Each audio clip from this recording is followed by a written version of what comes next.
Come on, friends. So something just happened, right? And it's just so funny, but it was pretty serious. Like I had this one interview, this social security disability interview, and basically it was like this. So I got on the phone with them, and they had an interview, and uh, they basically were prepared to talk to me. So the lady, she picked up the phone, and it was already scheduled in the calendar and everything. So she picked up the phone and then we're talking, and like she was preparing to talk to me and stuff like that. And like I say that in like in a humble way, she knew who I was before she even picked up the phone to call. Like they were probably like, hey, that's him, he's he's about to call and stuff like that, he's about to talk. So basically she got the phone and we were talking and stuff like that. And basically I believe they already predetermined the decision before I even went through the interview. It was just so funny because I believe that they were already going to turn me down for the benefits before she even picked up the phone and called. I believe they had like a little round table meeting, you know, and they all, voted like, do you think we should give it to him or should we not give it to him? And the thing about it is, I just looked at myself like, I looked at the whole situation and I couldn't help but wonder and believe that this is why justice is blind. Because you know how they say like justice is blind? It's like a saying. Justice is blind because you cannot, justice is like, justice doesn't see you how other people see you. Justice doesn't care. Justice is blind. It doesn't look at the situation. Like basically when we were on the phone, she let me know. She was like, yeah, so we just need to know this information. And I just knew that she knew everything about me. She was asking me questions like, so what, like, where are you from? What do you do? What's your occupation? And I'm like, I answered it. And due to the fact that we're on the call, a recorded call, I let her know. But I also knew that she already knew everything about me, every little detail about me.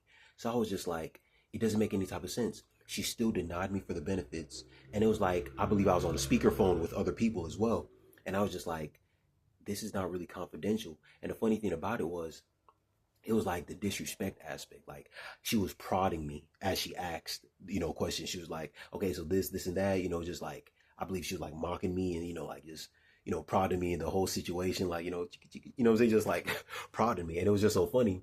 But I was like, if you purposely trigger somebody and they get angry, you ask for it. Like if you purposely try to trigger somebody and prod the lion, you know what I mean? And they actually react and snap, you deserve that. You asked for it. So it's just like I just looked at the situation, and that's what she would have done, or they would have done if no one saw them. You know what I mean? Like it doesn't even make any sense. And basically, and I know you may not look like how people describe you as, like people may say, "Oh, this person's this, and that," and people may see you, and you may not look like the standard. You may not look like the person that they described you as.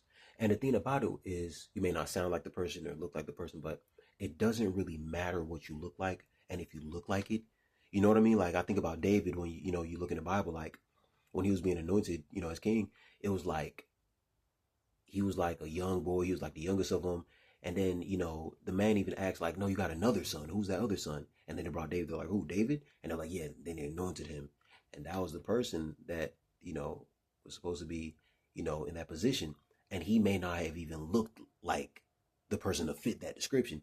It just didn't make any type of sense. But I was just on the phone and it was just like, if God told you something about somebody, you need to believe every single detail about it. You can't pick and choose with the things of God. You can't believe this person's a powerful man of God, but he doesn't have these type of issues. Or you can't believe he has these type of issues, but he's not that powerful man of God. You got to believe everything together. You know what I'm saying? You have to believe, if that source is true, you got to believe it. And it just doesn't make any type of sense. If someone told you something about somebody, you need to trust God enough to believe that that's what's going on.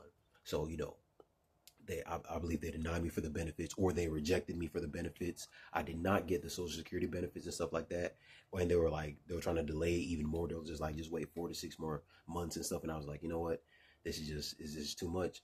And it dawned to me, like, why do people play with you? Like, why do people just prod you and tempt you and, try to get back at you? in a dire situation. Like most people don't even know the severity of the situation. Like they're going home tonight. They have all their bills taken care of.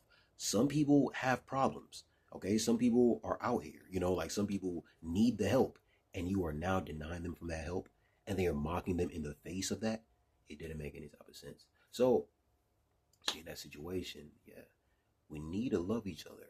We need to really unite and take care of those in need. Jesus said, what you do to the least of these, you do to me. All right, y'all.